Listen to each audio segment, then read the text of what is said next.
সাইয়েদনা মুসা আলাইহিস সালাম জিজ্ঞেস করলেন, ইয়া রাব্বি, আল্লাহ আপনার কি ঘুমে ধরে না?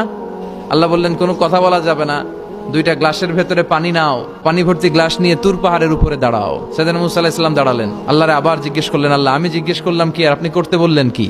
আল্লাহ বললেন, কথা বলো না, যা বলেছি তাই করো। তো মুসা আলাইহিস সালাম কিছু বলতে পারে না, পানি নিয়ে দাঁড়িয়ে রইলেন।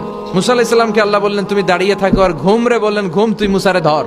ঘুম যে এবার সাইয়েদনা মুসা আলাইহিস সালামকে ধরেছে। উনি ঘুমের ধাক্কায় আর থাকতে পারেন না, একবার ডানে যায় আরেকবার বায়ে যায়। ঘুমের ধাক্কায় হঠাৎ করে কাত হয়ে পড়ে যায় আর গ্লাসগুলো মাটিতে পড়ে খান খান হয়ে ভেঙে যায়। আল্লাহ ডেকে বললেন, মুসা বেশি কিছু হেফাজতের তো দায়িত্ব দেই নাই, শুধু দুইটা গ্লাস হেফাজতের দায়িত্ব দিয়েছি। ঘুমের কারণে এগুলোর হেফাজত করতে পারো নাই, ভেঙে খান খান হয়ে গিয়েছে।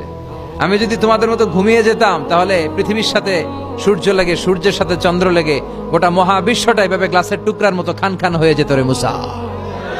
এজন্য লা তাখুযুহু সিনাতু ওয়ালা নাওম, আমার ঘুমেও ধরে না, ঘুমের আগে যে তন্দ্রা আসে ওইটাও ধরে না।